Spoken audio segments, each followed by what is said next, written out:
guys, welcome back to another episode of IMI. My name is Joshua Ansley, in case you still don't know. Some real quick business before we get started. I just want to touch on a few things. First of all, some of you may or may not know that I teach a lot of yoga. So there's a schedule at the end of this vlog if you ever want to come attend a class.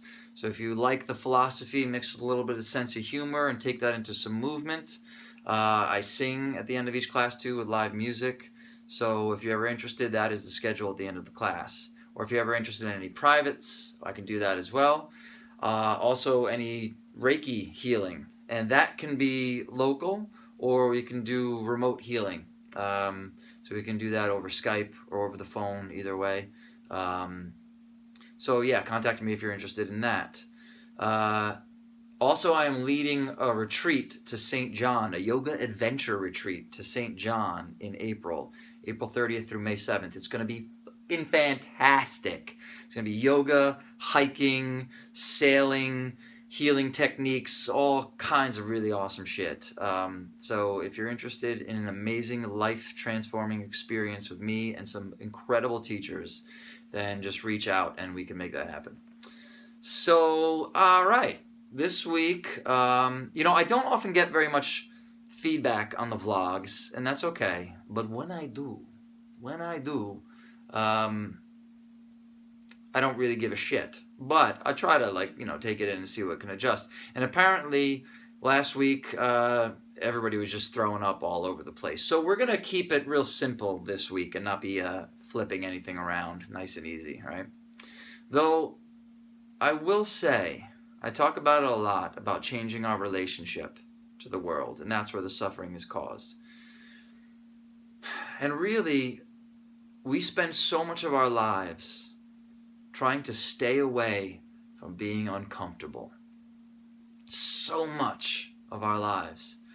And it's really about stepping into that discomfort. So it's about changing the way we relate to the discomfort, changing the way we relate to the emotions, changing the way that we relate to our emotional response to this world. It's about getting uncomfortable. It really is. So there's a real difference when we start to recognize, maybe I want to step into these places. And some of them we're not ready for. It's not about good or bad or you should be. No. It's like there's some that are like, there is so far out of our perception. And this is where we get into judgment. And that's where we have to be careful. It's like really having no clue what people are really doing and why they're operating the way they're operating. That's really why it's like do as I say, not as I do by a lot of teachers, because we can't live based on their lives per se. Because A, they are human beings. They're going to fuck up. They're going to make mistakes. Even spiritual leaders. I hear we're supposed to be role models and this and that and that. It's like, that's why as a spiritual teacher, I'm just like, I'm human. I'm going to fuck it up all the way through, all the time. But the other side of it is that we may not be aware of exactly where that person is and why they're operating the way they're operating. We can't understand the decisions that they're making because we're not understanding the way they're operating, the way they're relating to this world. It's just just something you can't even possibly comprehend, right? So, stepping into that discomfort, I will say, and especially when we do a lot of healing technique, if you do a lot of deeper healing, it's all about stepping into that discomfort. And there's a lot of nausea. There's a lot of physiological response from the body. It's incredible to me that the medical industry is so disconnected from emotions within the body. I mean, if you've studied any sort of emotional responses, if you're really into this kind of work, every emotion resides somewhere in the body. If you go into the chakra system, there's definitely, I use the chakra system as a great way, a roadmap to self-awareness is the workshops that I teach. If you're interested in those workshops too, you can reach out about that. But it's using the chakras as a roadmap to self-awareness, and it really stems from understanding where these emotions resonate in our bodies. And it sounds all like, ooh, but it's quite scientific. It's that, the chakra system is aligned with these nerve ganglia, that these sages and saints intuitively knew, thousands of years ago, which now science is proving. And, it's all about, for me, the marriage between science and spirituality, because it's the same thing. It's the same thing. Stop saying that there's one or the other, right? So the medical industry doesn't recognize, we know that, laughter is the best medicine. And, doctors, it's their job to be very practical and pragmatic and scientific, right? But this idea that, what do they say? It's not that seeing is believing, but believing is seeing. If you live in a mode of seeing is believing, I understand it because I've been there before, and I always need it logically placed out. There is, again, an essence of proceeding logically to some really somewhat seemingly illogical places. But if you need it to see it, if you need it mapped out perfectly for you and need it proven, you're missing so much of life. There's so much that cannot be explained. It's just the way it is. Now, I understand in terms of going out there and working with it, like mathematically, I love math. If you're working with proof, you want proofs, of your theories, absolutely. So you can say it to be published or whatever. Yes, here it is. We have proof. We have this theory and now we're going to prove it. I get that. That's totally cool, especially when you're presenting it to people that are not working in the same mindset. But a lot of the great Scientologists, a lot of the great scientists, Tesla, Einstein, they were all like, whoa, whoa, whoa. There is some shit that we just do not get here, right? And really, what I wanted to really be talking about is the emotions and how they connect into the body. Right?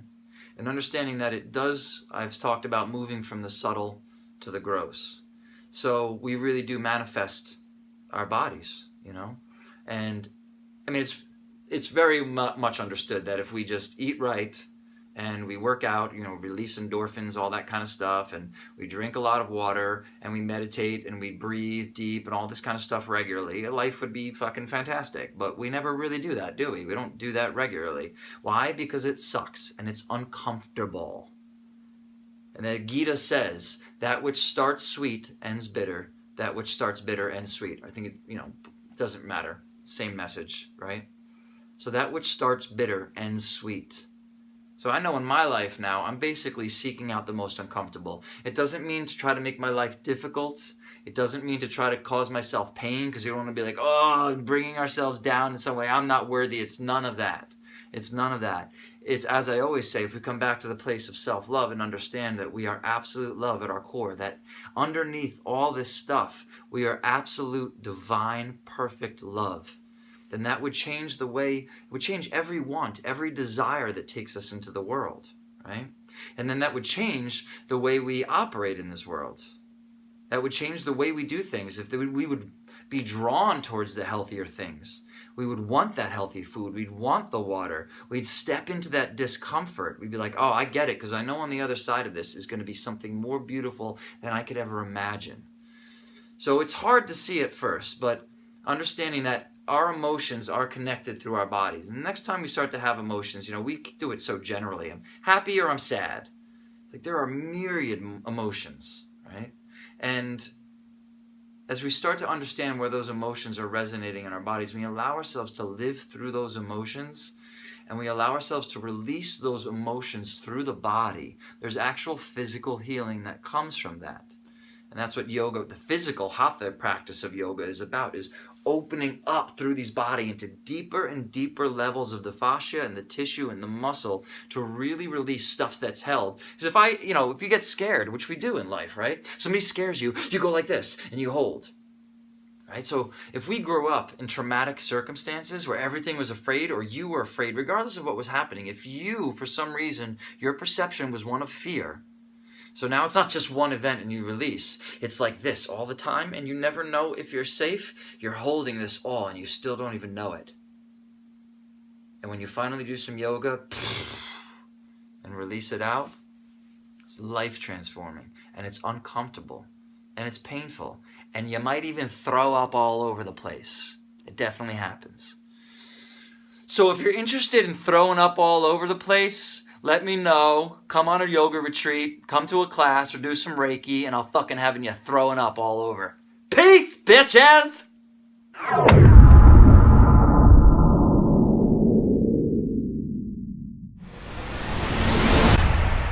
What?